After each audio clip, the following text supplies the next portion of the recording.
Welcome, welcome. Just getting started here. Welcome, everybody. Getting in here. Just getting started. We're going to be working on the list that's at the link in my bio for like prepping products and all that kind of good stuff. So if you are familiar with that, if you're not, take a look at it. But if you are familiar with that, we're trying to figure out what things are missing and what categories and that kind of thing. And we're going to kind of go through some stuff here live while we do that process. So take a look at the link in my bio and review that and let me know if there's things you think are missing or things that could be better. We're going to do some reorganization on it here first. And I'll just kind of tell you about things as I come across them and move them. So I do have...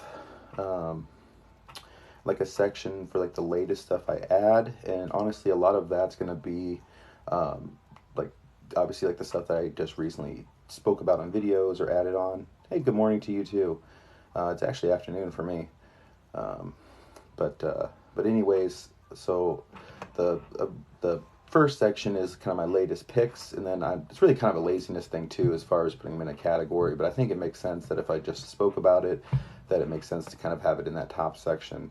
So I am going to kind of work on organizing some of that stuff down into their proper sections, but I need to make new categories as well. So make sure you're checking out that link in my bio, and for the purposes of this stream to kind of let me know like what items you think are missing or should be added, or let me know what questions as far as like prepping items that you can get as well.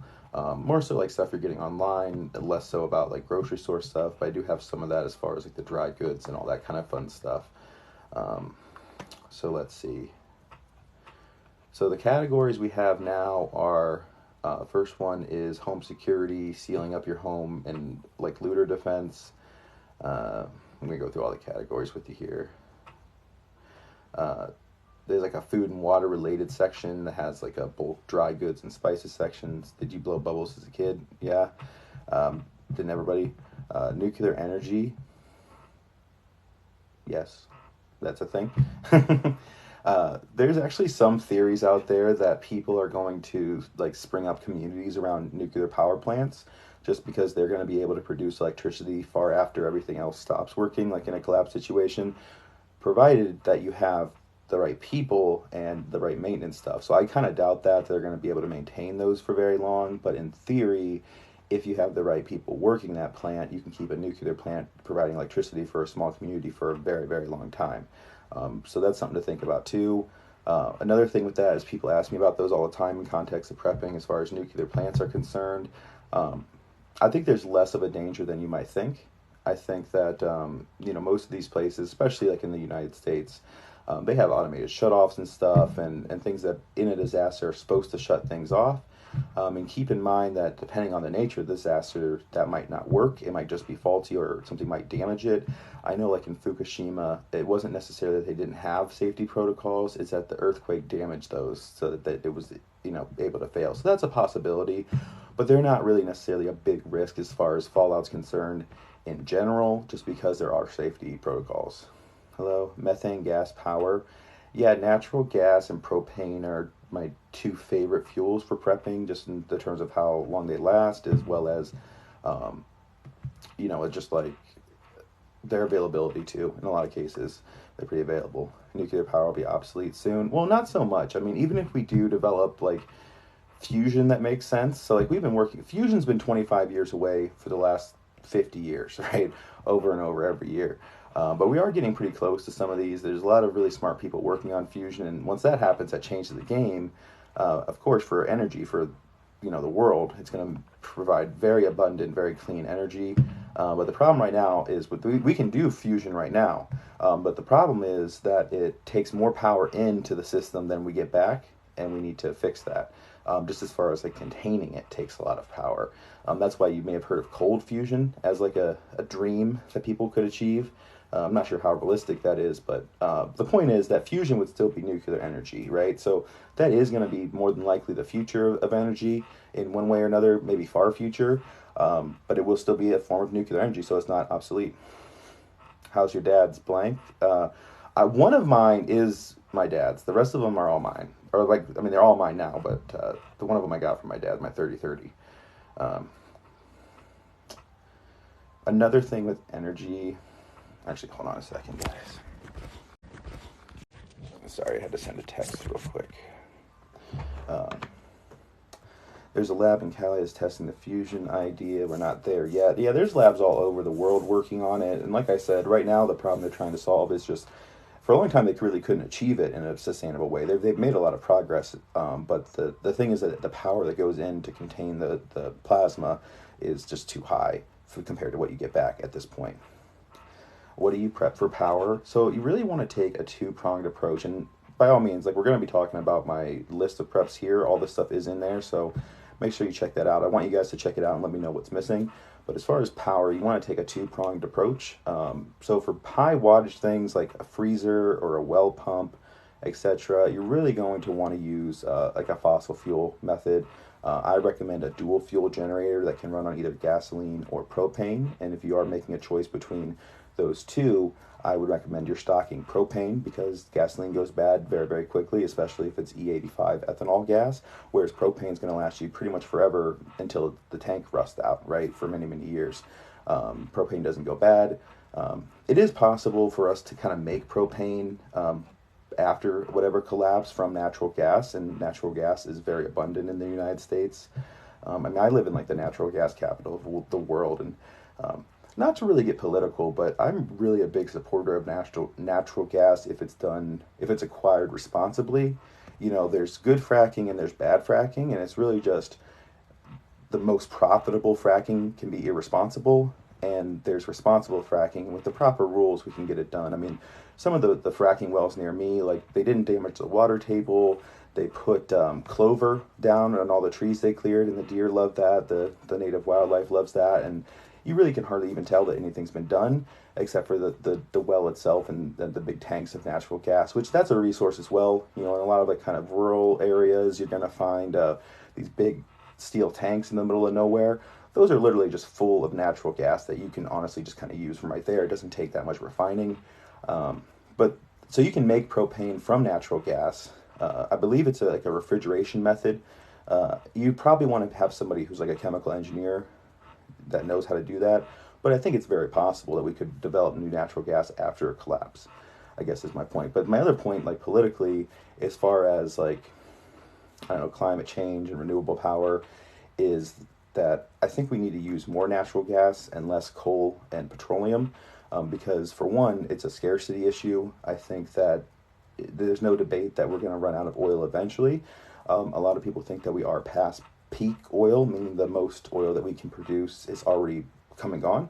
The thing about that is there may be plenty of oil, but it's about how much does it cost, how much energy, which equates to dollars, does it cost to extract it from the ground and to process and refine it. And we're going to run past the point, we're going to run up to the point where it costs more energy to extract and refine fossil fuel like petroleum than we get out of it. And so that's really a concern with that. And then of course, you know, coal is very dirty, and it's harder to get in a lot of ways, and it takes a lot more labor and energy to get than natural gas. You know, once your well is drilled, it's much easier. Propane prices are going up, that's correct, but so are all prices. I got 80 pounds of propane the other day for $59 and some change. The tanks were what was expensive. I went to Tractor Supply and got I got two 40-gallon tanks. The tall ones are like double what you would picture for your grill. They were like 130, 150-ish, but they're going to last forever. And I went ahead and filled both of those for 80 pounds, and that was $60. But anyway, so for your large watt, the question was about renewable versus whatever kind of, any kind of power options, right? So for your large watted things like your freezer, well pumps, that kind of thing, things that take a ton of power, you're going to want to use a fossil fuel method like a dual fuel generator. Link in my bio for that. It's going to run propane or gas. But for everything else, everything that doesn't have that large draw, you're going to want to use renewable. You're going to want to use renewable power, either solar or wind or both is what I recommend, because you're going to get wind power when you can't get sun power, and you're going to get sun power when you can't get wind power. They're very similar cost per watt to get into. So like anything that you're going to charge, for example, phone, laptop, smaller devices, you can run like a TV and an Xbox or whatever you want off of a battery bank, right? But you're not going to run your freezer or your well pump off of a battery bank unless you have a lot of batteries. What about steam power? So the thing about steam power is it's essentially just any other form of power. It's just you use that fuel source, whether that be straight up electricity from renewables or from fossil fuels, to generate steam. So if you have a device that's using like a motor, like with fossil fuels, you're using compression of the air instead of generating steam. So I believe it may be a little bit more efficient. But you can use wood for that. But if you're using wood and you're technical enough, you can make a wood gasifier. So that's another way to do it. Let's see. Can you put duets on your cloak video? I will do that. I will try to do that when we get off of here. Ethanol is an option, but it's not great. Just 'cause it takes a lot of land to produce ethanol, to produce enough for any quantity, and you might want to use that land for actual food, typically. I mean, when you're driving through certain parts of the country and you see like fields and fields and fields and fields of corn, most of the time that's not for people to eat. That's either for animal feed or for ethanol. But ethanol goes bad quicker than gasoline, especially like E85 gasoline is going to go bad the worst. And depending on what state you live in, you might not even know that's what they're giving you at the pump. Biodiesel is easy. So the thing about any kind of fuel that you're making, like biodiesel, for example, if you're running that through any kind of machine, it's going to be dirtier than really it's meant to. But if nothing else, it's dirtier than propane, and that's going to equate to your machine breaking down sooner, things coming up sooner, requiring more parts for maintenance. So propane's the cleanest burning fuel you're going to find. And again, like, it lasts so long. So, I'm Hank Hill over here, propane and propane accessories. That's a hill I'm willing to die on for prepping. But getting back to kind of the point, we have my list pulled up here on my computer. The list that's in the link in my bio of all my preps, and I want to go through with you guys, have you guys look at it real quick, come back and tell me what's missing and what you'd like to see recommended on here. What advice for people on medication? Well, in that link, and this was shared with me by a follower. I don't want to give you too many details, just to be careful with rules and stuff, but it is a way to get completely legal prescribed antibiotics, like, proactively. It is fairly expensive. I think it's like $350, and I'm not like affiliate linking them, but their link's in there. I haven't personally tried it yet. I reached out and asked them if they'll send me one for free to review for you guys, but it's a kit of some common antibiotics, how to use it, and it does come with a doctor's consultation before you're able to get that. It is perfectly legal depending on your state, and they'll ask you which state you live in before you go anywhere with the process. But so that's at the top of the link in my bio in the first section. Can you recommend emergency water hand pump? I've seen them. I should really research them a little bit more. I guess if you're wondering, like the big giant like well pumps to go into your water table, or like a handheld pump. In that case, if it's a handheld pump, I have those at the link in my bio. It's like a tube on each end. It has similar to a life straw mechanism, I'm sure, but then it has a pump. So you have a tube in your water, you have a tube in your container, and you just pump, pump, pump. The thing like that about that, as opposed to the actual life straw itself, is that you're not like down in the water drinking. You can have situational awareness a little bit more.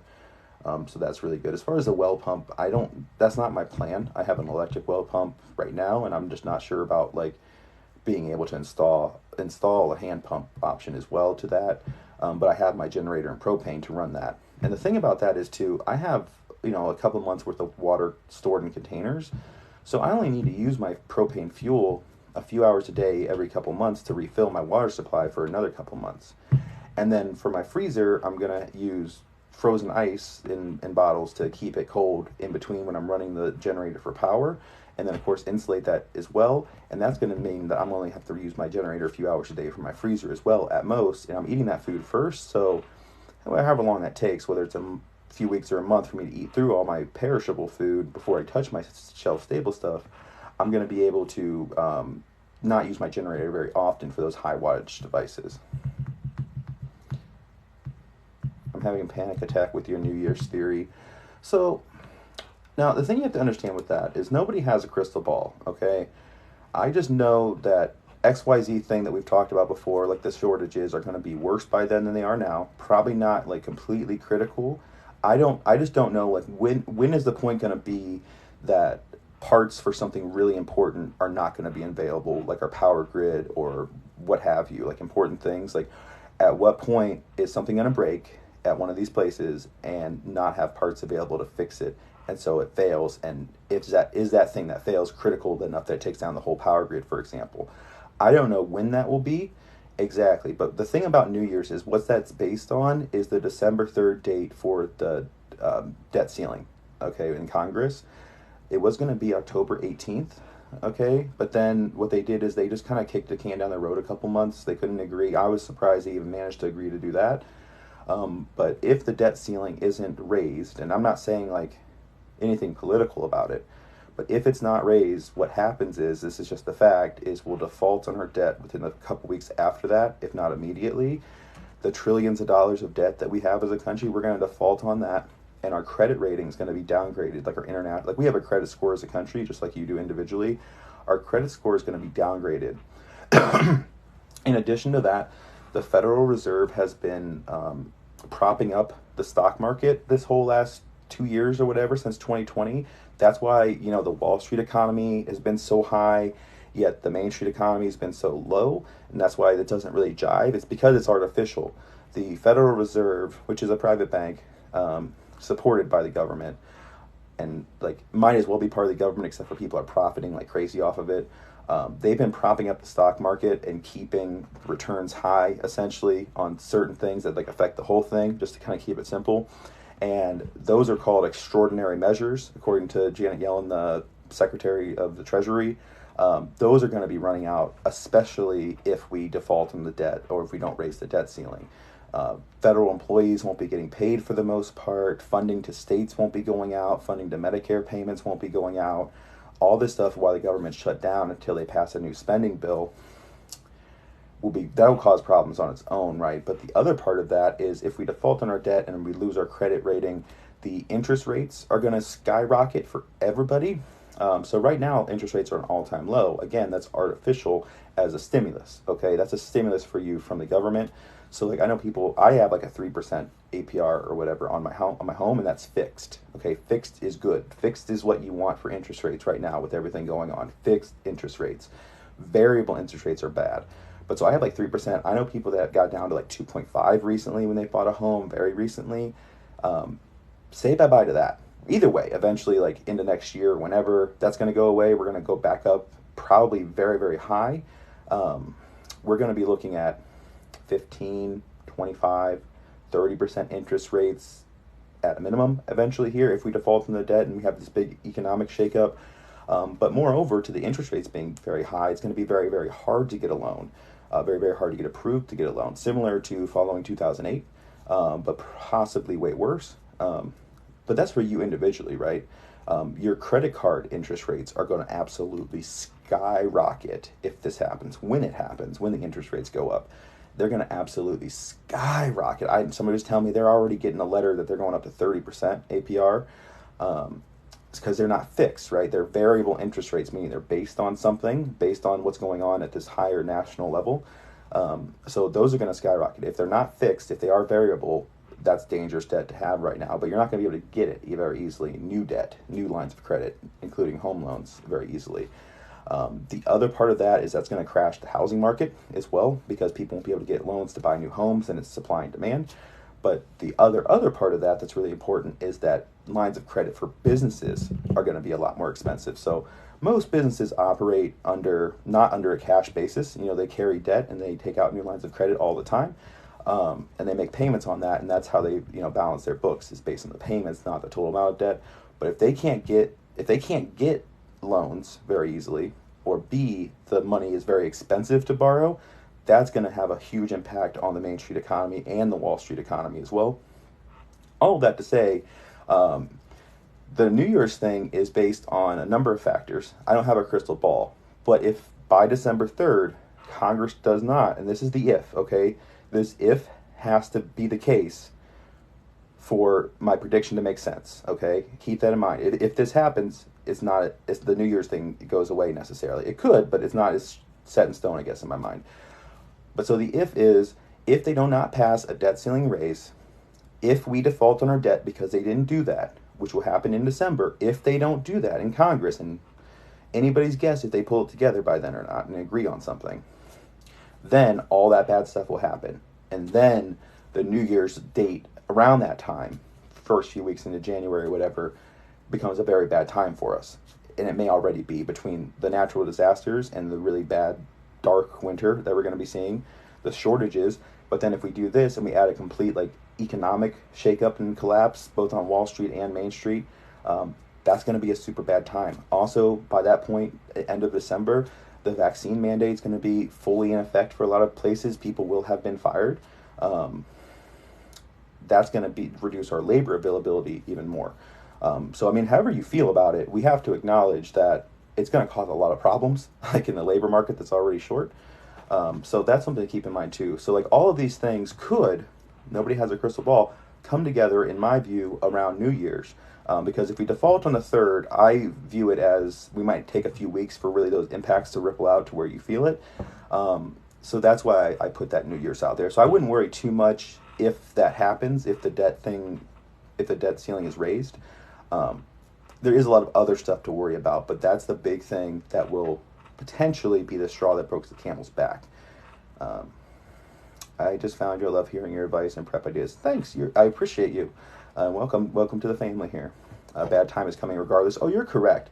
I was just speaking to putting it's never smart for people like me to put an exact date on these things because nobody knows.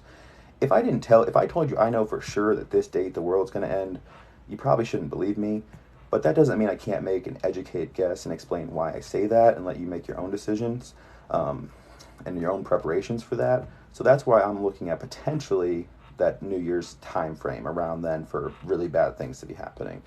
I think either way, things are going to be worse then than today. That much I'll guarantee you that it'll be worse than to today. We'll all fall apart around then. Maybe not if the right people do the right things between now and then. So that's my point. Is there a reason why they wouldn't raise the debt ceiling if it ends up affecting everyone? Because it's political. The Democrats want to because they're in power, and if they don't do that and things fall apart, then it's good for them. Or it's bad for them if that happens. And then the Republicans seem to not want to because they want to have the other side look bad. That's not me being political. That's just that's what they're basically saying publicly. And then of course the other argument that people do make, which doesn't fully make sense, is that we just can't keep spending like we are. But this is to cover spending that we've already done, and the consequence is not that we're more fiscally responsible, it's that the economy collapses. You know what I mean? I feel like being more fiscally responsible as a country should be a separate issue from the debt ceiling and preventing the economy from collapsing. Do that and then say, okay, well, we're going to do this, this, and this. Or do that with a caveat, we're going to do this, but you're also going to do this, this, this to reduce spending. I would imagine, which it doesn't, we pulled out of Afghanistan and stuff, but has our military spending been reduced to reflect that? No, it hasn't. I'm sure it's gone up. You know what I mean? It's gone up even though we're doing less military stuff in theory, right? So that's a good place to look at cutting some spending. But really, the debt is so friggin' high. There's no amount of spending you're going to do or spending reduction you're going to do that's going to fix that. So maybe defaulting is the only way it ever gets better, but they're not going to, it's just, with everything else going on, it's just going to end the friggin' world if that happens. You know what I mean? So there's not really a good answer. But that's why they're acting like they wouldn't do it, just to kind of hurt the other side, which ultimately hurts all of us. But you got to remember, these people are the elite. They're very wealthy. They have bunkers. They have plenty of resources. They know where to move their money to before this kind of stuff happens.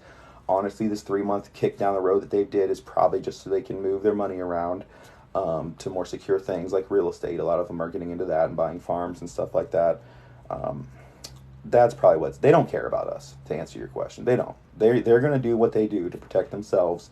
I think a lot of them may already know the writing on the wall, and they don't care, but frankly. But yeah, so that's kind of what we're looking at for that New Year's potential date. I don't have a crystal ball. Those are the things that could happen if people don't do the right things before then. That being said, if you do see that bill be passed before December 3rd, and almost guarantee you'll be right before if it is, I would think that we're still in danger of a lot of bad stuff happening, potentially the whole thing falling apart on its own, separate of that. But the other thing is too, we can't keep raising the debt ceiling forever. I mean, eventually, that's the interest just keeps going up and up and up, and that's really the problem, is making the interest payments. That's what we really can't do currently. That's why we need to raise it, is the interest payments on the debt. But it's just not, it's not an ideal situation.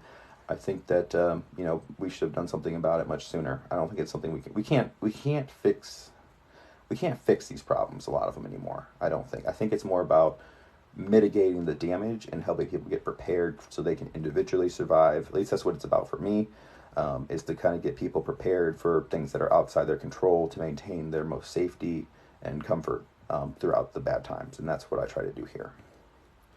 Thank you for all your recent videos. You're welcome. And thank you for watching. If you guys do want to support me a little bit more, what I'd like to have happen is to have this kind of stuff be my full-time job and do a lot more of this, do a lot more stuff on other platforms, do a lot more live stuff. I actually just got invited to go be on it's Doomsday podcast that we're looking at doing here soon. So I'm going to be a guest on there. But I'd like this to be my full-time job. I have another actual like 40 hours a week full-time job as well. So if you want to help with that, obviously the link's in my bio, except for the antibiotic one. Most of those would give me, a small percentage of whatever you buy without raising your costs. It's an affiliate link if you're familiar with that. But I started a Patreon yesterday, and that's something we can talk about too. If you're familiar with Patreon, it's just a way to support creators that you enjoy or that you think are valuable to society or whatever. Chip in a few bucks, and then it's just like every month, and then just helps create like a secure income stream, because I have responsibilities to my family that I couldn't just like quit my job and do this unless their finances make sense. And of course it's going to cost more than what I make now because of insurance. You got to pay for insurance out of pocket, and life insurance as well, all these other things that I have now that I have to replace. So anything you guys want to do to chip in on that, I'd appreciate it. If it's going to put you in a bad way, please don't do it. Don't cause yourself any hardship. But there's a link in my bio to my Patreon as well. And so now with that, that's something I want to talk about outside of like the supporting me. What kind of rewards, like, cause they have like tier rewards and like things that people can get for being Patreons, and I want to provide some of those. Right now it's just like general chip in to support, but I want to put like exclusive stuff on there for people. So with that, some ideas that I have, of course, are like exclusive video content. Another idea that I have is to have like a Google Drive link that you can get access to with like all like PDFs and just like a collection of like documents that I would recommend you put on like a flash drive or a hard drive in cold storage, just in case. Make sure you have a way secured to access that information. But you could fit a huge library in a small flash drive now. So having that all put together, I think, is a good idea for the Patreon rewards. I don't want to put too much stuff behind like a paywall, but I think some stuff like that that's like not required but kind of nice to have would be good. Another fun thing, and I don't know if the audience supports this, but I am a PC gamer. So like me and my wife have been playing Grand Theft Auto 5 a lot lately. Maybe we could do something where if you're a Patreon, we can all kind of play GTA 5 together at certain times. That might be good. You definitely subscribe to the Google Drive. Well, I'll tell you what, even if you got like $1 a month to put in, if you go to the Patreon now and support now, all that stuff will be available to you once I get everything worked out with it. I've never worked on Patreon before, so I'm still trying to figure out like what works and what I can do and so on and so forth. But it doesn't hurt to chip in now, of course, to get all that stuff. But yeah, so gaming is an option, like playing different video games with me. I think maybe I'll put in like a really high tier, I don't know what that number would be or what's fair, but like a consulting service as well kind of thing where like, don't quote me on this, but let's just pick a kind of high number. Let's say for like, let's not even put a number on. Let's just say a higher number because it's so time intensive. Like I'll kind of work like a consultant for you, like, virtually. Like, let's look at your house. Let's look at like where we can make some changes. Can we put a hidden room in somewhere? How do you do that? What are you going to need for your exact situation? And have like a face-to-face virtually consulting thing happening, and maybe even have like an initial kind of long form consultation with like a proposal, almost, even if we really want to get fancy, like professional proposal suggestions, but as well as maybe like an ongoing thing for patrons. Anybody can ask me questions anytime, but especially patrons will get priority with that. Sup, guy? What's up with you? What are your thoughts on Ready Our Food Supply from Patriot Supply? A lot of people say good things about Patriot Supply. I don't know. I don't think there's necessarily. I don't know that much about it, but like the company, not speaking anything bad about these companies, but I don't typically go for that stuff. I think that for a number of reasons, I know that some companies have been caught with their pants down, having screwed people over and put stuff in the buckets that wasn't going to last, or they're half-assing the dehydrating, or what have you, because they're expecting people not to open this for many years, right? Kind of a one and done snake oil salesman thing. And there's definitely a lot of scams in the prepping world, so be careful with that. But for me too, it's way cheaper to just make it yourself. I mean, yeah, maybe you can't, dehydrate it yourself, or I'm sorry, freeze dry it yourself without the equipment. But even like Mylar and oxygen absorbers and a bucket, like for what, $30, you can make the same amount of food or more. That's going to last at least 5 years, probably more like 20, without even it being freeze dried. And also, you can just Google and buy freeze dried stuff directly too. That's the other thing. So really, they're a waste of money in my view. I think that maybe they have their purposes. If you are stocking, if you have 20 years worth of food that's going to go, you know what I mean? Then you also want to have the next 5 years covered, like you have a full out giant bunker, it might make more sense. And if you have a ton of money and you're buying like a pallet of these things. But for me, the best thing to do is just have a rotating pantry, guys. Like with canned food, shelf stable stuff, okay? Buy food for preps that you're actually going to eat that are shelf stable, and then rotate those out, because even if canned foods only last 5 years or a couple years, so they can go past the best by date if you store them right by a long time. But even if that's the case, you're going to be able to cycle through that and replace and keep the same level of food and keep it fresh, and just eat the food, guys. Eat the food throughout your normal life and rotate it, and just have it kind of become like a way of life for your groceries. That's the thing too. You don't need, unless you already have 5 years worth of food like stocked, and you want to have food after those 5 years stocked now, you don't need that kind of long shelf life. Thank you for the rose, Stephanie. You don't need that kind of long shelf life with that. Just because you are able to rotate it. And two, if something happens, so like if things happen like a long time from now, you're going to rotate it between now and then, you're not going to have a problem. If something happens soon, you're going to eat all of that before the expiration occurs, right? So for that reason, you don't need to get something with a 25-year shelf life. All you have to do is stay on top of rotating and eating stuff. So that's my thought on it. The other part of it is with anything freeze dried, is you have to hydrate that food to eat it and to cook it. Whereas something in a can comes with hydration already. Okay, and that's a concern for a lot of people. So I definitely know that there's a ton of preppers out there with a ton of buckets of this freeze dried stuff, and just enough water for one person, 1 gallon per day, for their time period to get by. They're not accounting for how much water that freeze dried food is going to suck up. So there's a lot of stuff with that. I think it's problematic. I think it's overpriced. I think that just with a little bit of knowledge that you can get from people like me, or from people that know more than me on some of that stuff, you can do it for much cheaper, easier, much more reliable, and you're going to be better off. I have a neighbor who's been prepping since the 80s, and now his garage is full of inedible food. Well, he wasn't doing it right. You know what I mean? He's pretty upset society hasn't collapsed. Sometimes me too. Sometimes it just feels like if it's going to happen, just let it happen. But then I know that every day that goes by, more people are getting prepared through my and others' efforts, and people need the time. So I'm not really going to complain about that. Let's see. What about the distribution centers you spoke about? What about them? They're there. They were the worst one on that list because the employees know about them, the truckers know about them. But you got to keep in mind, people seem to think that they're going to be able to travel long distances after everything falls apart.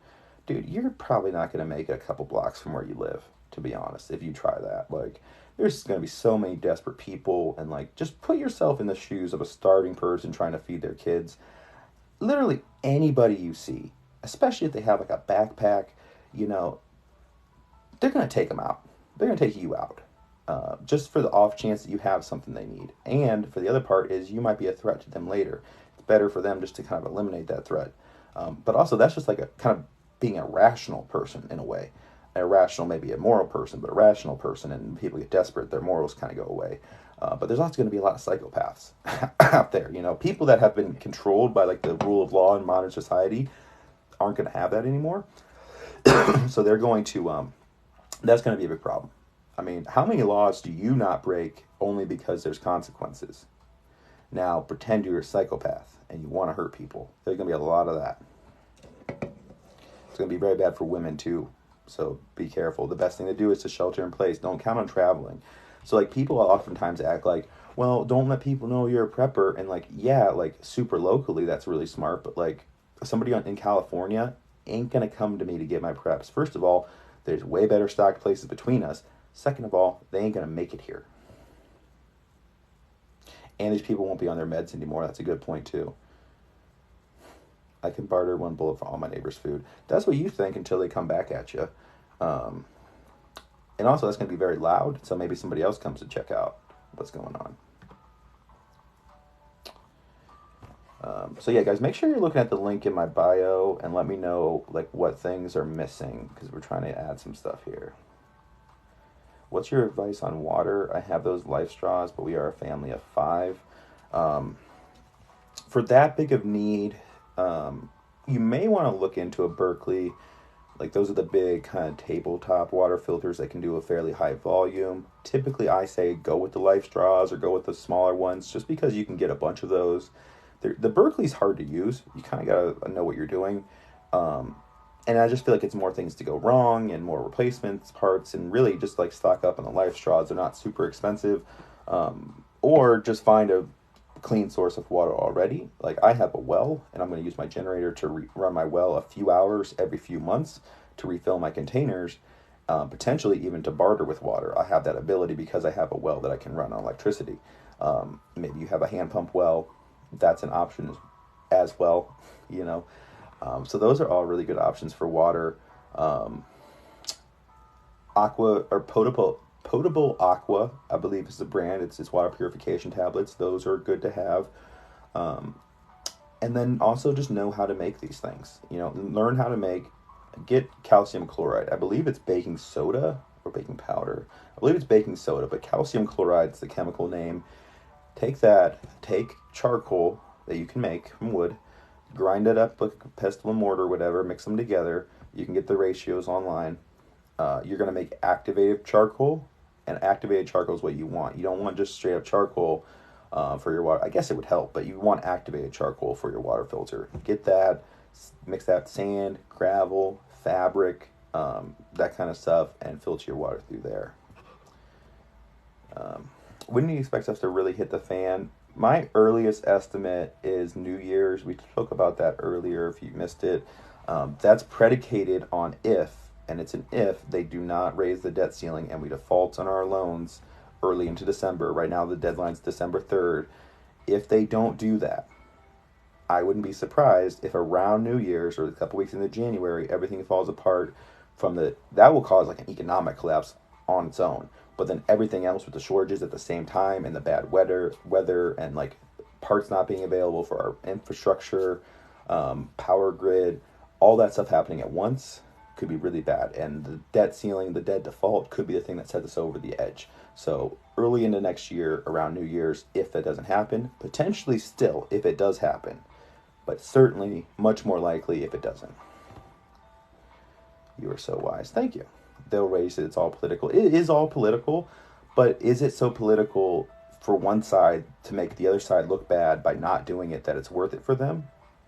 It might be. But also, I don't know. A lot of I don't want to get too political. A lot of the people in charge on one side need to make the other side look very, very bad. Let's put it like that. So they might be willing to do that. But the other point I wanted to make, they're already set. These people have their bunkers. These people are millionaires, okay? Billionaires are buying bunkers like crazy right now. Like coming from the source, like the people that build the bunkers, they're building like crazy, but at the same time, their media is telling you not to worry, everything will be fine. So who knows? Who knows if they're going to do it or not? If they do it'll be right before December 3rd. Yeah, they will be prepared.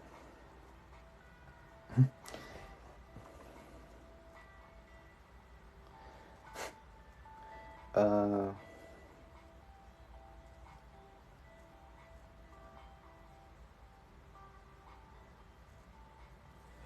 yeah, I agree with a lot of you guys on some of that. But again, I don't get too political on here just because that turns people away, and preparedness is for everybody.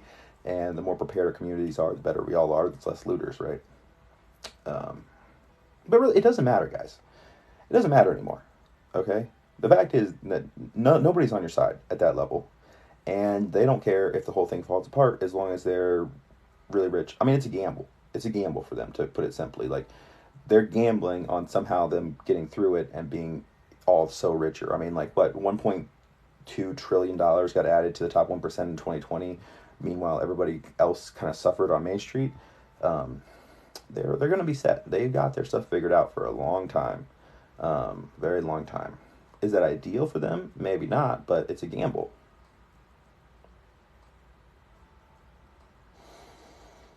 What's your plan if things go sideways? Well, it's going to depend on the situation, right?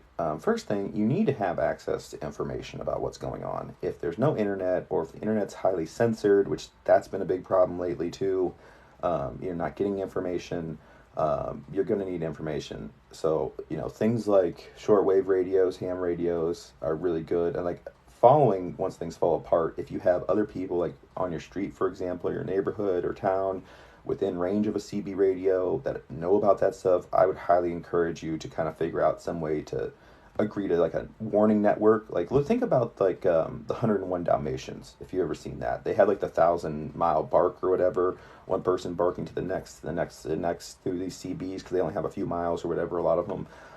That's a good way to get information to spread. Like, maybe there's a horde of looters or refugees coming in from the east, and the guy that's living on the east side calls that in. Maybe people are able to come help if it's a small enough threat, or maybe they're sheltering and just warning the rest of the people to get prepared for that threat to come. Stuff like that's going to be invaluable to you, that like ahead of time information. Also with that, make sure that you're not going to be able to trust everything you hear. Like, if you think it's bad now, just wait. Like even like official channels, even like official people speaking to you. Like, after the collapse, anybody can put on any uniform and have any vehicle. Okay, you're gonna have to be careful. You're gonna have to be careful. It's gonna be hard to know who to trust. Even like, if you have like the weather alert radios, you might not be able to trust what's on there. But I'd rather hear it than not hear it and have a vacuum of information. At least I'd rather be able to make that decision if it makes sense and it's trustworthy. But so information is going to be key. Figuring out what the situation is going to inform your next steps, right? Second thing, one of the first things that I would do is make sure that family is safe together. If you have people in your network, your house, that are at work or at school, big priority is going to be extracting them from that situation and getting them back to where your preps are. That's going to be priority number one for a lot of people. And again, that might come down to communication if the grid's down. I have some options to link my bio for off-grid texting. It's going to have a similar range to a walkie-talkie. However, it sends it asynchronously, meaning that you have, like, say you have your current smartphone with the app. All you need from the grid is the app downloaded. After that, you don't need the grid anymore. It Bluetooths from a phone to the radio unit, which then sends it over the radio to the other radio, who the other person also has the app. And you can send text, you can send your map coordinates, whatever you want, and then it's going to store that until it's in range of the other radio, and then it's going to transmit it. So maybe you send it, and then while you're traveling to that person, you get either close enough or like changes in altitude that signal's able to get through, and they're able to handshake with each other. It's going to send that text with the information you need to put on. So that's going to be really good. It's called the Motorola T800 series of radios. Make sure you guys check that out. But extracting your family members to your bug out location, if you're into that, or your home shelter in place location, which is what I recommend, that's priority number one. After that, it's going to be securing the home. And for securing the home, you're really going to want to have some preparation in place for this. As far as like, you don't want to, anything you can do to cut the time you spend setting this stuff up when stuff's going crazy, the better. So do stuff ahead of time. So like your windows, you're going to need to go buy lumber, cut it to the size you need. If you need to assemble like 2x4s across plywood or whatever, have it be a full assembly ready to go. Okay, and then store that like in your garage. And this is for people that have this as a concern and as an option. Have it built.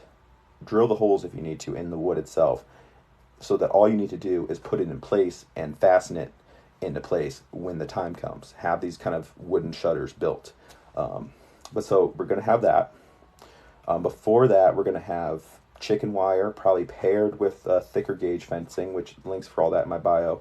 Plastic sheeting. Probably I'm going to use thick vinyl. For one, if your windows get broken, but for two, it's also insulation if we're looking at winter. You want to have that. All those things together: wood, fencing, plastic on the inside of your windows. People ask me about big sliding glass doors, as well as big bay windows and stuff. Do that on the inside so people on the outside can't see that you're hiding something and you're securing something. You want your house to look as normal as possible, as run down and crappy as possible, not secured and full of a lot of good stuff. You know, if your house is like super well maintained and it looks like a rich person's house, you're in trouble. Just first of all, that makes it a target. But if it's like just a normal house or whatever, middle class house, it looks overgrown or whatever, because like, things are going to get overgrown really quick too in that situation, depending on the time of year. And then you don't do your security on the outside, you do it on the inside of your window. People aren't going to know. So that's going to be the next step after the other ones, the communication, information, and family. Then home security is going to be the next concern. All the while, the information still needs to be coming in, and that needs to be a concern. Next thing is going to be getting the supplies that are just in my house into a secure location. If you have, like I recommend, a hidden room for your preps, your household pantry, most of those supplies you need to be moving to a hidden location that you can get into quickly and hide when people do come. Because the theory is the best practice for me is to, if the looters come, make it hard to get in. Put up deterrents, whether that be like I have biohazard stickers in the link in my bio. Obviously, like just making it physically hard to break in. If you have like the windows and doors secured, anything that makes it hard for them might encourage them to move on to the next place, which might be easier. You can use, it's gross, but you can use fecal matter at the right place, and if you want to make a certain entry point not so good. Don't just focus on the outside of your home either, guys. Like, I encourage you now, like you might not want all this stuff like in the way or like ugly looking in your house now, but like I have different kind of like locking hasp and padlocks and chain locks and bolt locks in the link in my bio. Have that stuff around. Have the fasteners and have a tool to put them in when stuff goes crazy. Every single door in your house should have one of those. Okay, you want to make, once they break in, okay, they got to break through another door and another door and another door to actually get to you. You want rooms to have nothing in them locked, okay, if there is nothing in them, just so they're wasting time doing that. You want to make it as hard and big of a pain in their butt to get to your stuff and to get to you as possible, because people are lazy and they're going to take the low-hanging fruit first, right? Make it hard, make it dangerous, make it unpleasant, smelly, dirty, you know.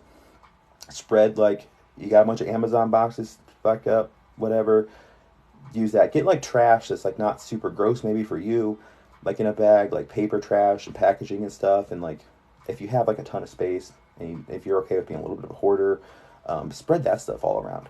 You just make it look already looted, you know, leave the cabinets open, leave things empty, make it look like somebody else already took everything, make it look like not worth their time and really hard and time intensive for them and potentially gross. Those things, you're playing a psychological game with people, with protecting your home. You're playing a psychological game because the truth is no bunker is impenetrable, no shelter is impenetrable, no fortress is impenetrable. The thing about a bunker, the only thing that makes it work really is that it's hidden. It's hidden because every bunker has air vents, right? You need to make it hard, and you need to make deterrents that aren't obvious until you get into it. So that's the thing. You're playing a psychological game with people. Put yourself in their shoes. Think about what would slow you down, what would stop you, what would make you move on to the next place, okay? Number of things like that. Honestly, that biohazard sticker might be enough for a lot of people, you know? Take some spray paint and write dead inside or something. Like something, maybe not even that, but like something to make it a hazard for them to come in. Number of other things. really want, you can get really fancy and set up like a speaker with like a motion sensor on a battery, solar or whatever, with like a dog barking that you could set off remotely. That's one thing. Um, they're not going to want to deal with you. They're going to hope to find houses that have already been abandoned or people died or whatever. Um, if they know you're there, they might be more afraid. But if you can just kind of make them think somebody's there without actually knowing about you. Dude, acting like Home Alone people wouldn't use doors. Well, yeah, I also spoke about windows. They're probably going to go for the door or window first, okay? It'll be a lot harder to get in your house. The only thing you really can't defend against is if they're really smart, and if you're one of these people, heavy equipment, okay? Go to construction yard and get a bulldozer. Put that plow up. It's going to be a shield for you if there's oncoming fire, and just make your own Kool-Aid manhole. You're not going to really defend against that. The best thing for that is just to be hidden. Be hidden and hope they don't find you. That's the point. Like, anybody who's resourceful enough can get into your home. But the thing is, depending on where you live, there's plenty of homes that are going to be easier to go after. Okay? So that's the thing. It's all psychology. Trespassing signs. It doesn't hurt to have no trespassing signs. Fire deterrent to prevent Molotovs. So you're gonna see Molotovs in like a siege situation, okay? Like if they know you're there and you're defending and they're trying to smoke you out, they shouldn't know you're there necessarily if you're doing it right. In which case they're not gonna burn down an empty house full just to get the stuff inside of it that doesn't make sense. They want that stuff. There's a chance that people are psychopaths and will set your house on fire as they leave. In which case that's difficult. I think that if you have some fire prevention methods, whether it be an extinguisher or even like a sprinkler system somehow that you could rig up, that would be smart as well. But that's always going to be a risk. There's certain risks that people can do that are hard to negate, but that doesn't mean you shouldn't negate the ones you can prepare for and play that psychological game, because if nothing else, it's going to buy you time before somebody does that. But there's no perfect answers. There's no perfect answers, but I think that if you do these things, most people are going to be okay. Defense is the best attack. That's right. If your enemy doesn't know where you are, they can't hurt you.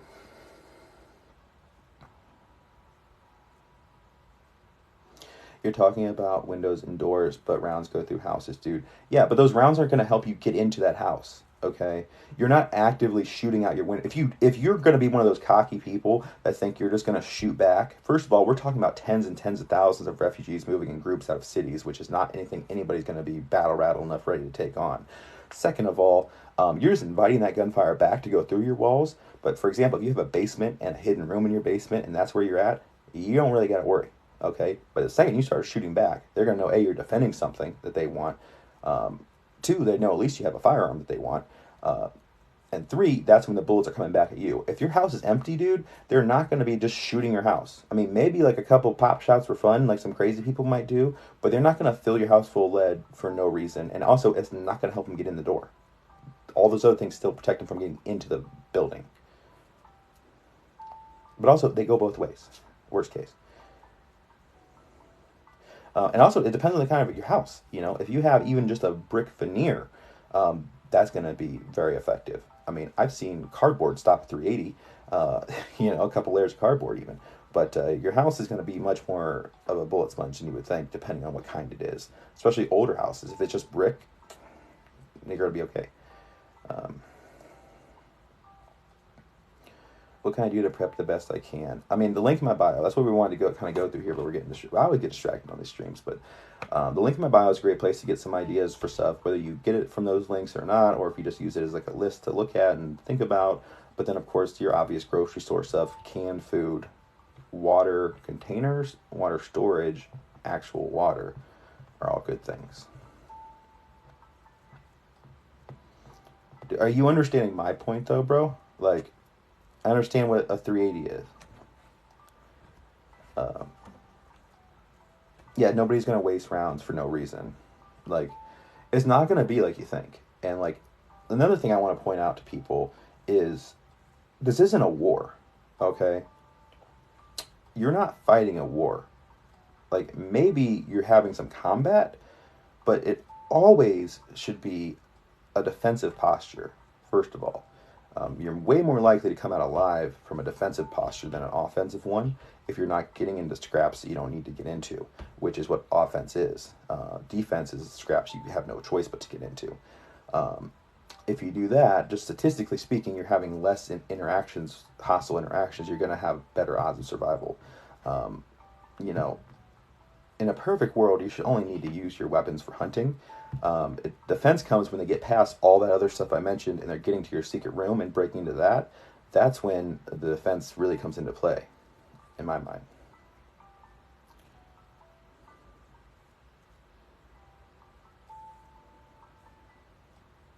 As a former infantry, you have a better odds of survival if you fight first than fighting. Well, see, that's the thing. That's to my point. This isn't a war. Okay, this is home defense. This is home defense in a situation that neither you or me have actually been in a total collapse of society kind of thing. I will say that let's look at somebody that people really wanted to find, right? Osama bin Laden, or even Saddam. Okay, if they had stayed in a secure location, right? If they stayed in a secure location and fought with us to defend themselves, we would have had them done much, much, much sooner than we did. Why did it take so long? Why did they survive so long? Well, it's because they hid. Osama bin Laden hid in another country that we weren't looking for him for, weren't welcome to look for him for in, and Saddam Hussein literally hid in a hole in the ground, and he lived a lot longer than if he had stayed in a castle or fortress or whatever and fought us off. Even a bunker, bunker buster. You know what I mean? Being hidden is the best strategy, but this is not a war. There may be combat, but this is not a war. This is survival, okay? You're not coming up against a military. Your objectives are different. Everybody's objectives are different. Their objectives are basic resources, at least at first. It's just a very, very different situation.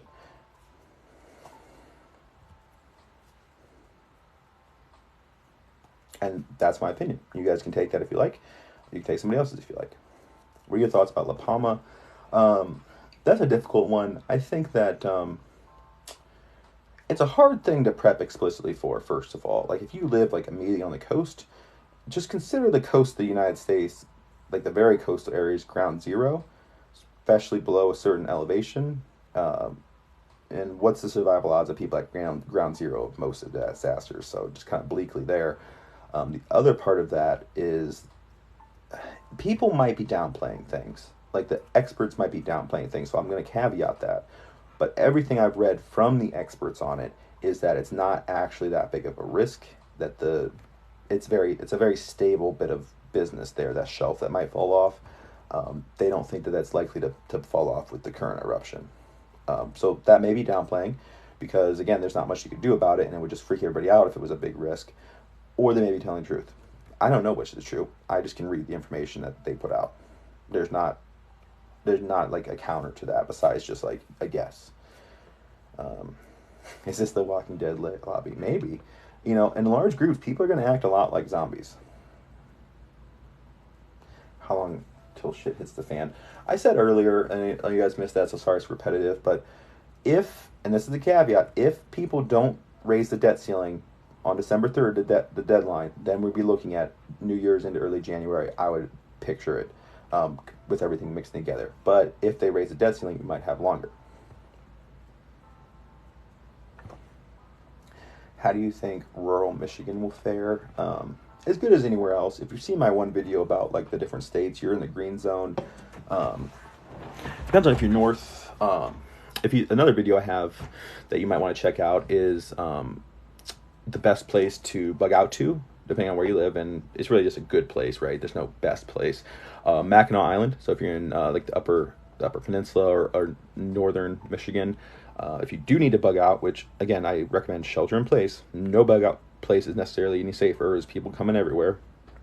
Mackinac Island's great.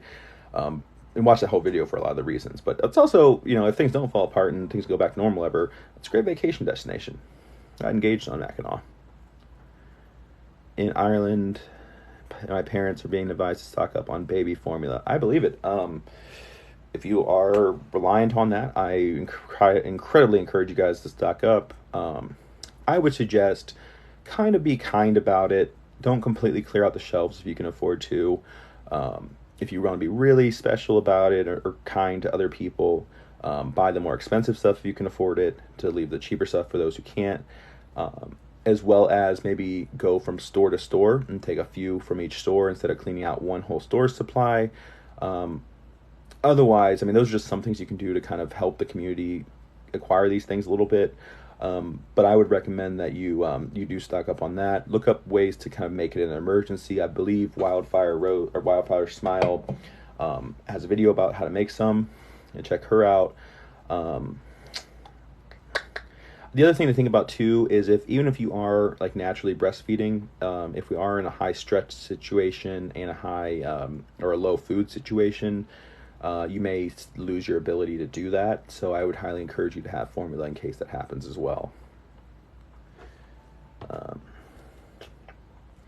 then also too, guys, if you are on that route, make sure you either have baby food or something you can turn into baby food, if need be, if it goes on for a long time. Especially like, clothes for your kids too. Get clothes like a few years from now out, at least some. Go to thrift stores, get them hand-me-downs from families, whatever. Have all that stuff now in case they're hard to get later as they grow. Shoes, coats for your children. That kind of stuff is good to have. Entertainment's good.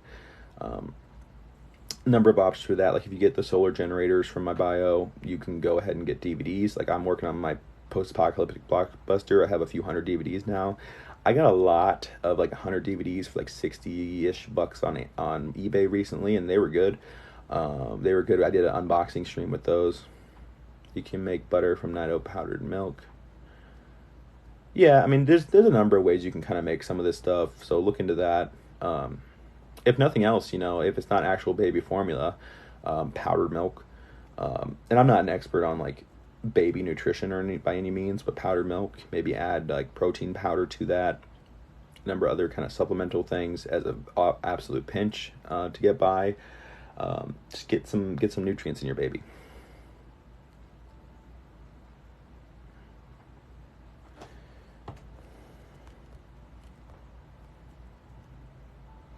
You should just take over a train. That will stop rounds. So I don't know about you, but for me, the roads are definitely a no-go for travel if I had to, which I'm really, really trying not to have to travel. But the roads are a no-go, but the train tracks are more likely for me. Rivers are more likely for me. So your train's going to be on a track.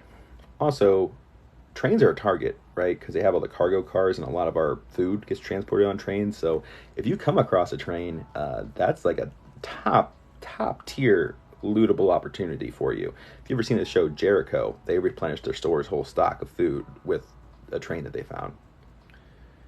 Best water treatment, saw a straw. Yeah, you want to have a straw. You want to have a number of different things, and I have a video with a few of those options.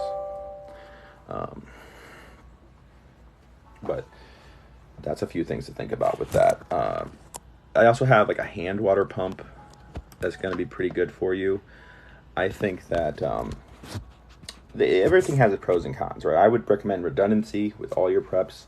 I think that the one that's a hand pump, and you can look at it, the link in my bio, but it's 2 tubes and then a central piece that has a pump. And so you're pumping water through it from your water source into your bottle, but you're able to look around. You're not like with drinking the water. Sawyer is probably better. It's more expensive. So you can get like a life straw as well. But Sawyer, the one I have is a straw method that you can also put tubes on if you want to, and it does 100,000 gallons of water. Okay. So that's good. But then the life straw water bottle is good too, because you can just scoop up water and then drink, and then in between the bottle and your mouth, it's getting filtered. Your thoughts on the big Berkeley? Probably a waste of money. If you have a really big family with high drinking and cooking requirements, maybe it's worth it for you. It's probably a waste of money. It can break fairly easily. It can be user error. You gotta kind of know what you're doing to like prime it and stuff. And like somebody was asking me about like for bathing, they were going to use a Berkeley to get water for bathing. No, You don't need to filter to that level for bathing. Depending on if there's like some serious contaminants in your water, that might be a different story. But for most things you're prepping for, you don't need to do that.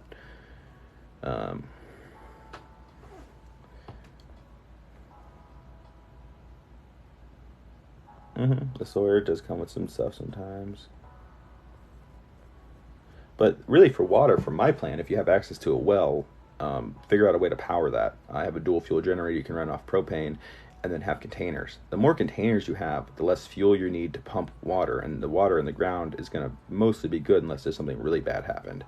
But for most things we prep for, the water is going to be good in the ground. The ground will filter water, suck that up with the electricity, with your fuel, in my case propane.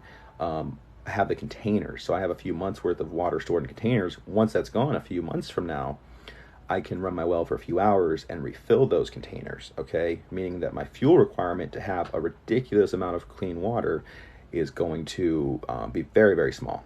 And very, very small fuel requirements with a infinite shelf life fuel like propane means that I'm going to have access to abundant clean water for years with just the whatever 100 pounds of propane or whatever I've stocked up. That's an incredibly smart thing to do if you have access to a well. People also have hand pump wells. I don't know how easy it'd be for me to take my electric well and have an optional hand pump.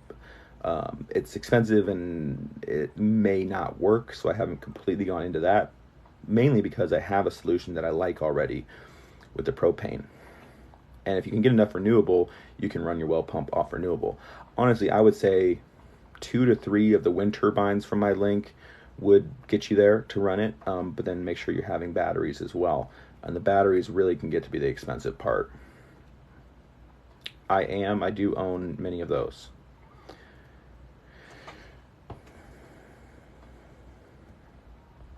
And let's see. How much propane do you have? Probably a little bit less than 100 pounds. I'd like to get more, but the tanks are expensive part. You can get like $130, $150 tanks at Tractor Supply right now that hold 40 pounds each, which is double the size of the one on your grill. And then I have an adapter for those to either refill those from another one. I have a number of adapters, but big one is for the small green ones. You can get those at Walmart or order them online. Link in my bio for a 4-pack.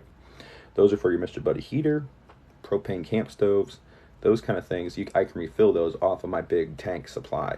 So that's good. That's good to have.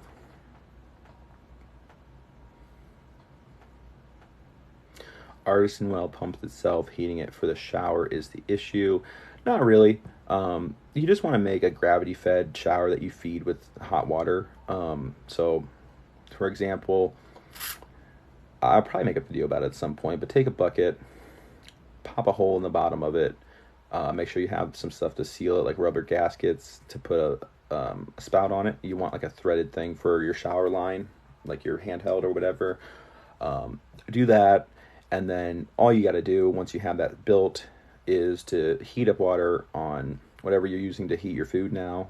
Honestly, the smartest thing is just wood fire outside for that. Bring that in pots, dump it in the bucket. You have a little valve to turn on and off. Turn it on as lightly as you can. Make sure it's not scalding hot, just comfortable hot, and then go ahead and shower to your heart's content. As long as you have the water to use, and you can heat it up that way. Maybe even have like a large pot just for that purpose around, like one of the big soup crock pot kind of things, just for that purpose, to easily be able to put warm water in there. And what you can also do is heat up a small amount of water very hot to like room temperature water in the bucket, and then that very hot water will equal out the temperature to a comfortable level.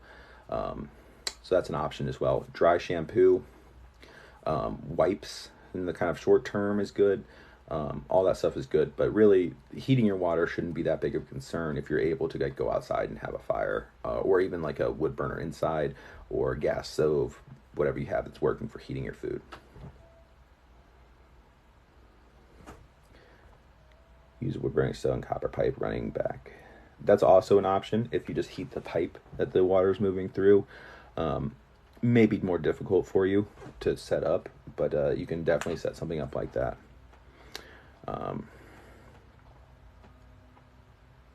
What kind of blank should I have? Go to my YouTube channel.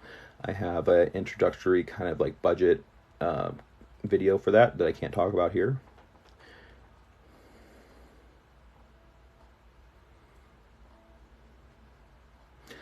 Yeah, with a lot of this stuff, gravity is your best friend. You know, carry water to a higher point and let it run down as you need it to with a valve. Make sure you guys got some plumbing stuff. Like I have probably a few 100 feet of PEX from when I redid my lines. PEX is like a flexible plumbing pipe.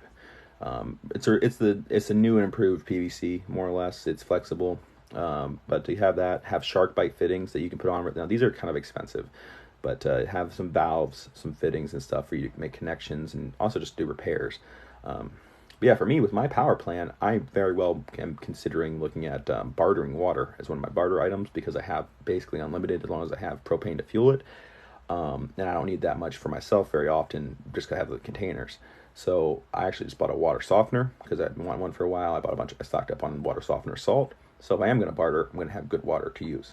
I'll also have to power a couple other things with that and make sure it's running through the softener, but I have a bypass set up and stuff for that, and I'm going to do a couple more things with that. I'm going to put a spigot kind of thing right off of the filtered side of my water softener, which you can also convert your water softener into kind of a water filter as well, which it kind of is, but you can add some components to it to make it filter water a little bit if you need to, but it's coming out of a well, you shouldn't need to, but that's an option too. Let's see.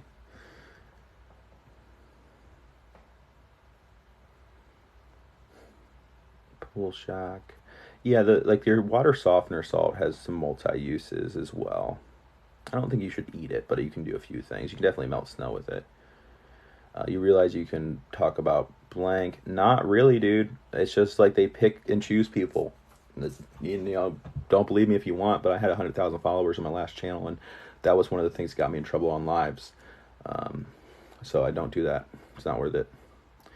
Are any easier plants to grow inside? Yeah, microgreens. Look into microgreens and sprouting as well. I'm getting the stuff right now to do some microgreens, some experiments with that. I'm waiting for the seeds. I got the lights already.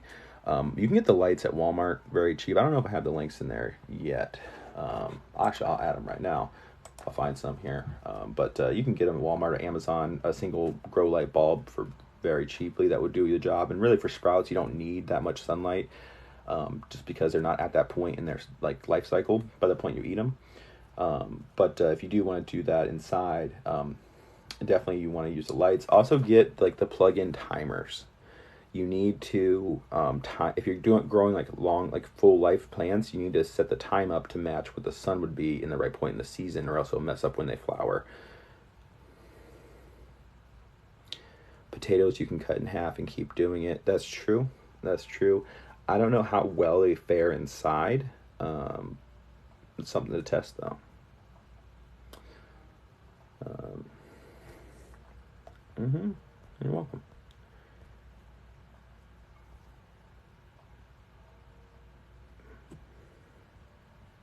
I'm just looking at the comments here, guys.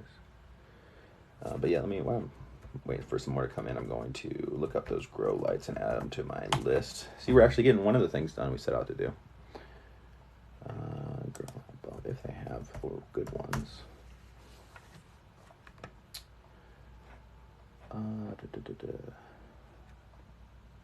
That one looks pretty good.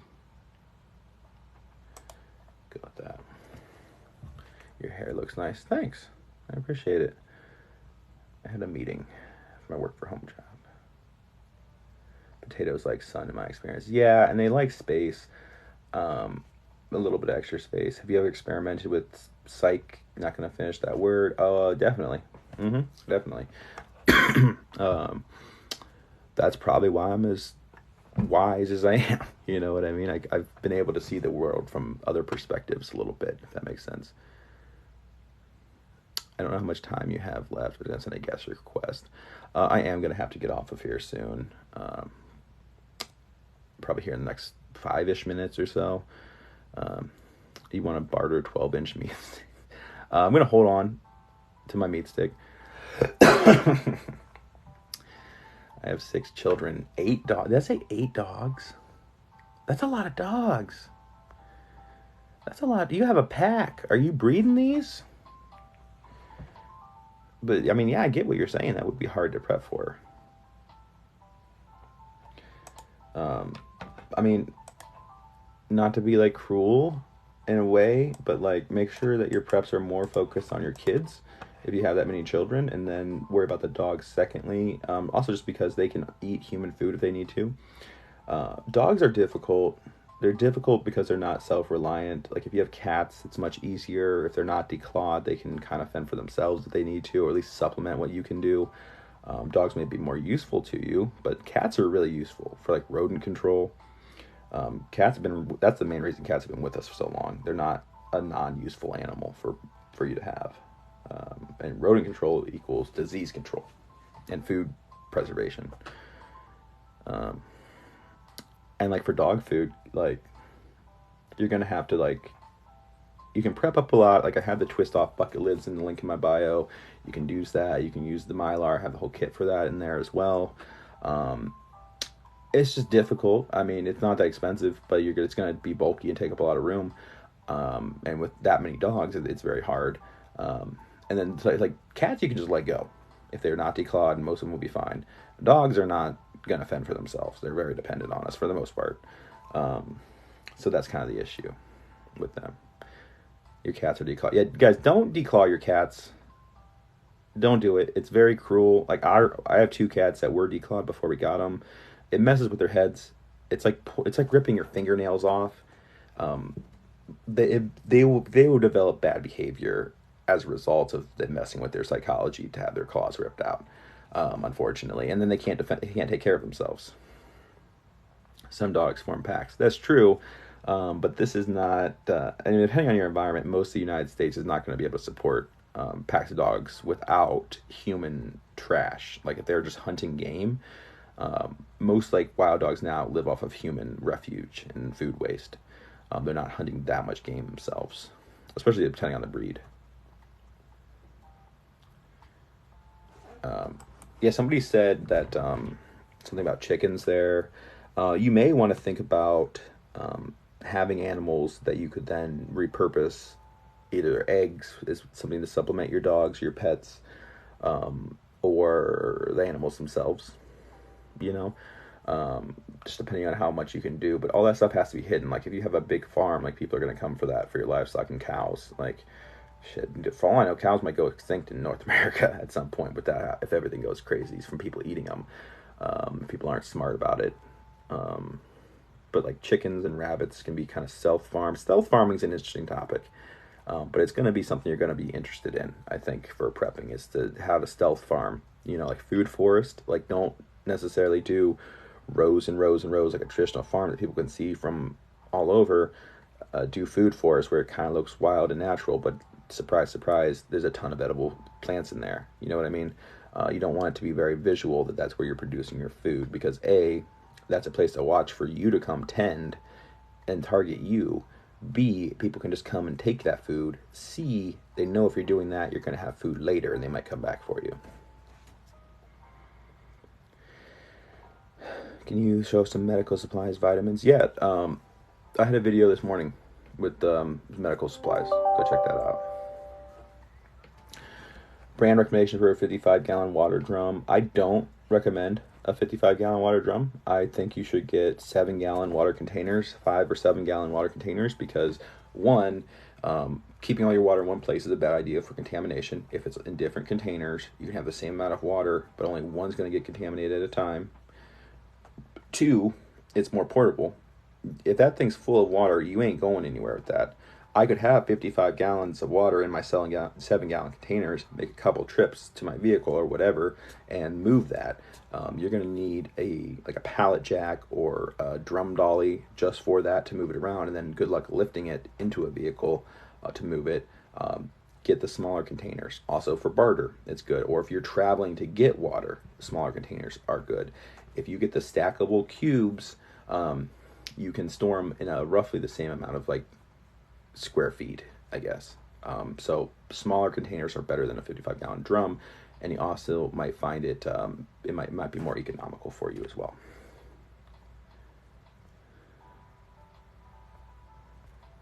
Let's see, maybe 1 or 2 more questions here.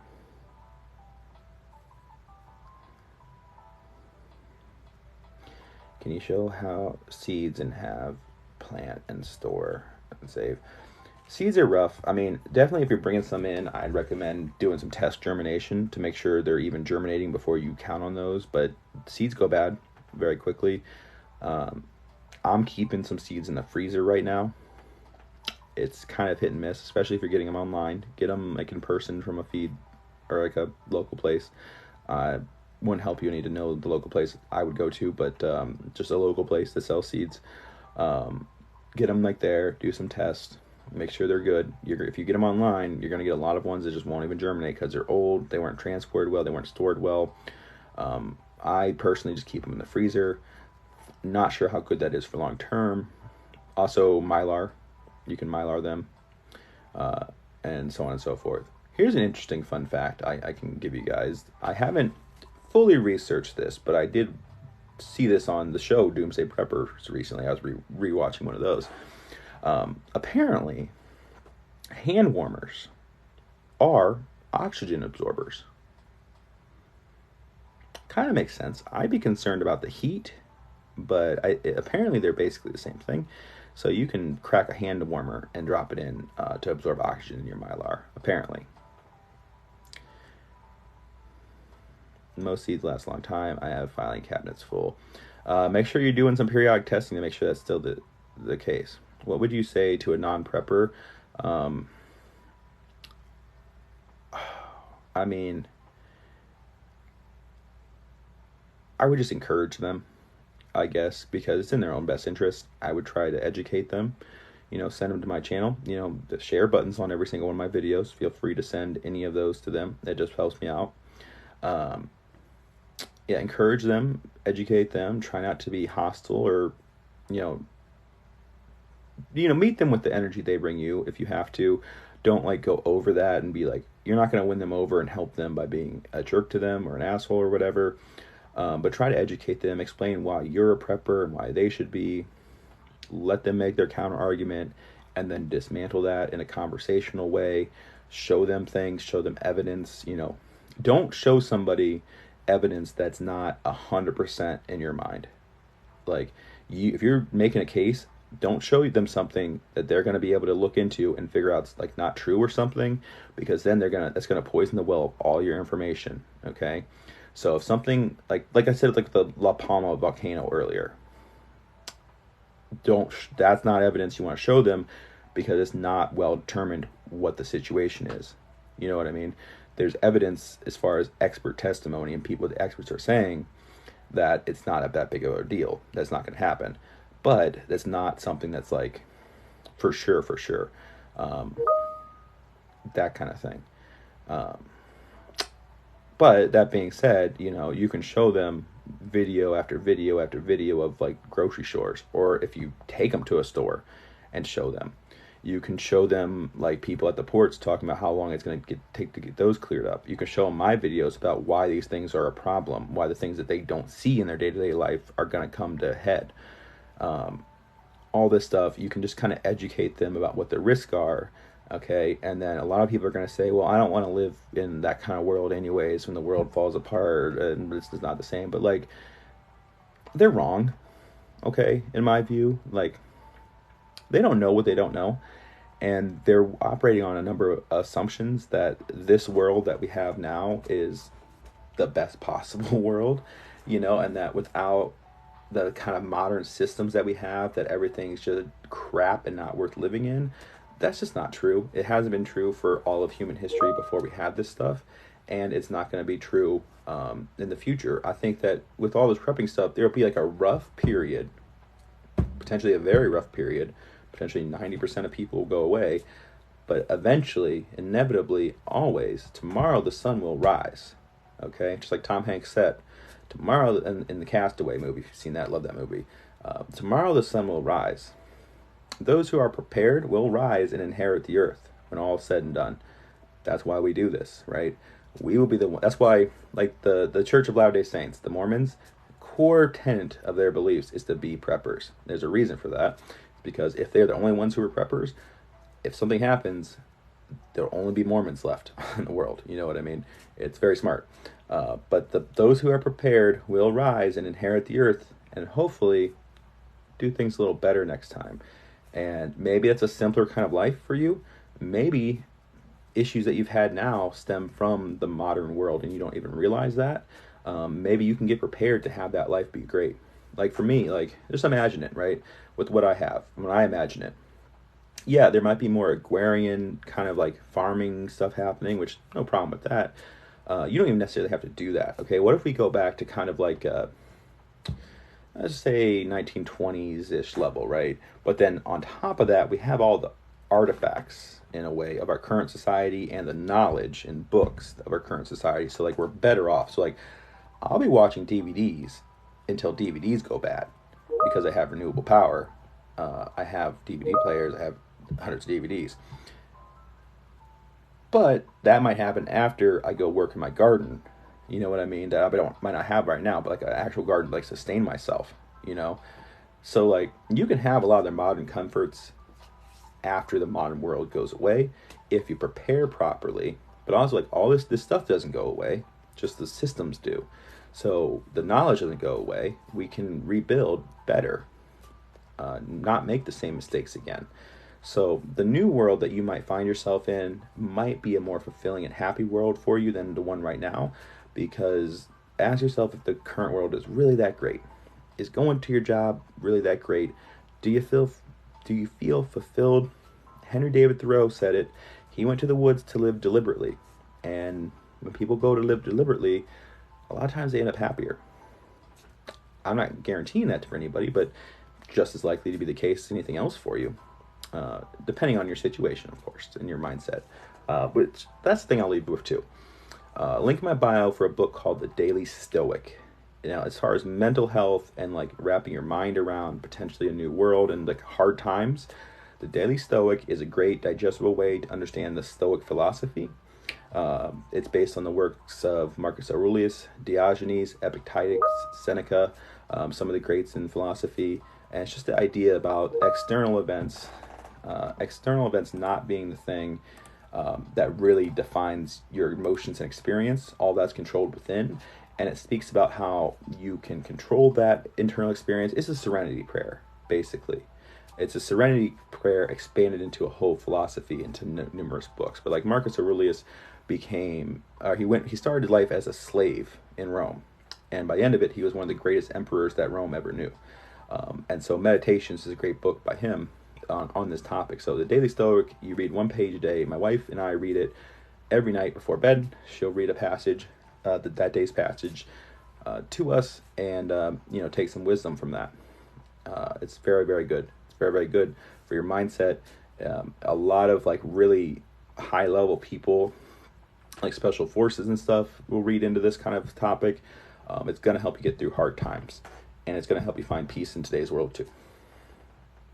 So with that, I'm going to let you guys go for now. Make sure you guys are hitting the follow button, hitting the like, hit the link in my bio to check out my list, as well as if you are interested and you want to support what I do here, I did set up my Patreon yesterday. There is a link in my bio on my link tree for my Patreon.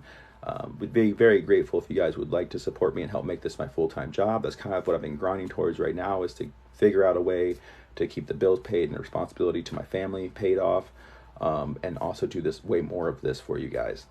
So that's a good way to do that. Right now, it just got set up yesterday, so it's just like if you want to support, you can. I do want to put some exclusive tiers and stuff on there. Some of the things I mentioned earlier as far as ideas is a Google Drive with a number of dozens and dozens, hundreds of PDFs that I've collected, or documents and guides and all kinds of stuff that I can put together with information for you. That might be a reward tier. I don't want to put too much stuff behind like a paywall that's actually helpful, but I feel like that's kind of extra because it's so easy for you also to do that on your own.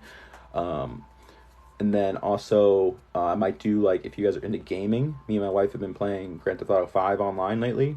Maybe we'll do like Patreons can come game with us, or maybe not just that game, but other games. PC gaming is where I'm at with that. I'll probably also definitely have some exclusive videos on there once we have a few, good few patrons on there to actually like enjoy that stuff. We will be doing that kind of thing on there as well. And I'm looking into other options as far as what I can do to make this my full-time job with you guys, because I feel like that's my calling in life right now. But What else? I did get invited to be on It's Doomsday podcast recently, if you're familiar with that. So I should be appearing as a guest on there sometime in the near future. We're working out the scheduling right now, and still working, trying to get podcasts going like myself, with potentially Wildfire Smile, maybe a few other people. I know she's been kind of busy lately and some stuff going on personally. And of course, obviously, she puts out a ton of content just like me. So that's in the pipes as well. Maybe a little bit down the road. But you will be able to catch me on It's a Doomsday podcast, it looks like, here in the near future. So keep an eye on that. What PC games do you play? Well, I just said Grand Theft Auto 5. I mean, I play a lot of games. I play a lot of single player games. As far as multiplayer, that might be one of the best ones. I don't Fallout 76 would probably make a lot of sense. But I kind of stopped at Fallout 4. Like, I'll still play Fallout 4 right now if I wanted to, but Fallout 76 left a bad taste in my mouth with Bethesda, and I wasn't looking for that necessarily. I wanted a new single player game, maybe with a multiplayer option would be great, but I think they just did it completely wrong. I'm not into it. Thanks for the likes, guys. Thanks for the gifts today. Thanks for all of you that stuck around and watched. There'll be more videos yet today. I do like 10 videos a day. Make sure you're hitting that link in my bio, and stay tuned. All right, love you guys. Stay safe.